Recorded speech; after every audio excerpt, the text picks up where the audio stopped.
मैं एक स्थान पे गया था मेरे बच्चों के साथ। मेरे बच्चे मुझे लेके जाते तब जाता हूँ। वहाँ एक अपने कुकर्म के वजह से अपने कर्म भोग रहा था, नया शरीर धारण कर कर। वो भी तुम्हारा क्या बोलते हैं, अभी गवर्नमेंट का ऑफिस रहता है ना, उसके बाहर कचरा सब उठा रहा था। एकदम फटा हुआ सा कपड़ा था, मैले थैली था, उसमें कचरा जमा करा था। साइड से गाड़ी जा रही है, कुत्ता जा रहा है, कुत्ता मल कर रहा है, लघु शंका कर रहा है। लेकिन क्या करे, उसका दुर्कर्म, उसका जो कर्म है ना, उसके साथ आता है, उसके आत्मा के साथ, प्रारब्ध बोलते हैं ना वो। जैसे अभी ऑफिसर रहते हैं ना, गरीबों को तकलीफ देते, आ जाओ, कल आओ, परसों आओ कहते हैं ना, पैसे लेने के बाद भी काम नहीं करते। उनकी दुर्दशा ऐसी होती है। वो जो ऑफिस के धर्म के पीठ पे बैठ के हुए भी अधर्म करते हैं ना, उनकी दुर्दशा ऐसी होती है, सच है। तो मेरे बच्चे ने कहा ये क्यों बैठा है, तो मैंने कहा उसने ऐसे ही किया था करके ये कुकर्म उसको बिठाया है यहाँ। थैली में उसने चावल लिया था, सब्जी ली थी, खा रहा था।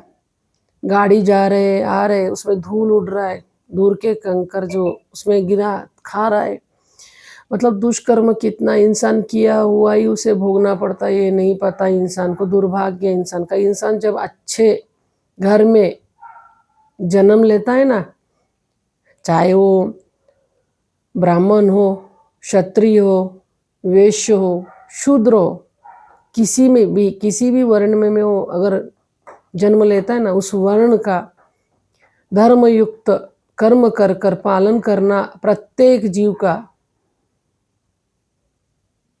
अधिकार है। वो अधिकार मतलब क्या, धर्म वो करना चाहिए, वो नहीं कर रहा है।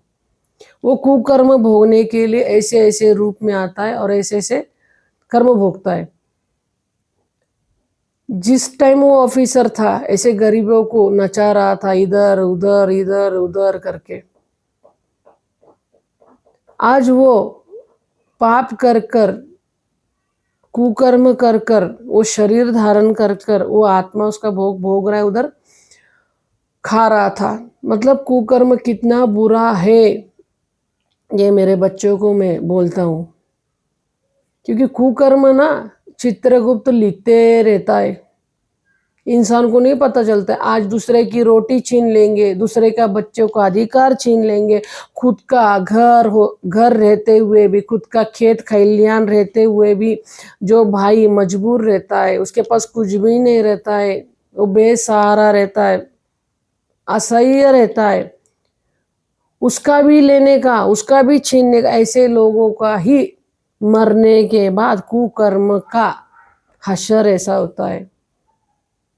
मनुष्य अहंकार की वजह से दुर्गति कर लेता है और वो दुर्गति का परिणाम उसे भोगना ही पड़ता है। इंसान शरीर के रूप में छूट जाएगा, लेकिन आत्मा से कहाँ छूटने वाला है। प्रारब्ध उसे आत्मा के साथ ही जाएगा, ये कहाँ पता है उसे। उसीलिए कहता हूँ, जब मनुष्य रूप में अच्छे घर में तुम्हारा जन्म होना, तो तकदीर बदलने की ताकत है। धर्मयुक्त कर्म कर कर, अधर्मयुक्त कर्म कर कर नहीं। तब हो सके उतना दान करो, धर्म करो, पशु पक्षी को खिलाओ। नहीं होगा नहीं इंसान को, सिर्फ मुझे चाहिए, मेरे बच्चे को चाहिए, मेरी पत्नी को चाहिए, मेरे पति को चाहिए। एक घर होते हुए भी 10 घर बना रहे हैं, अभी वो भी देख रहा हूं मैं।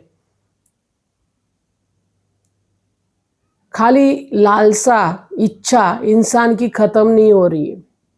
उसके लिए वो कुकर्म भोगने के लिए, वो चाहे पशु पक्षी के जन्म में आएगा, नहीं तो वृक्ष के जन्म में आएगा, नहीं तो तुम्हारी भाषा में भिक्षुकु के जन्म में आएगा। इसीलिए कहता हूँ, जब तुम्हारे होश हवास अच्छे, हाथ पैर हो, अच्छे कुल में तुम्हारा जन्म हो, तो उस सार्थक, ना कि दुर्भाग्य कर कर मर जाओ और कल को ये कुकर्म भोगने के लिए तुम्हें मृत्यु लोक में किसी ना किसी रूप में आना ही पड़ता है।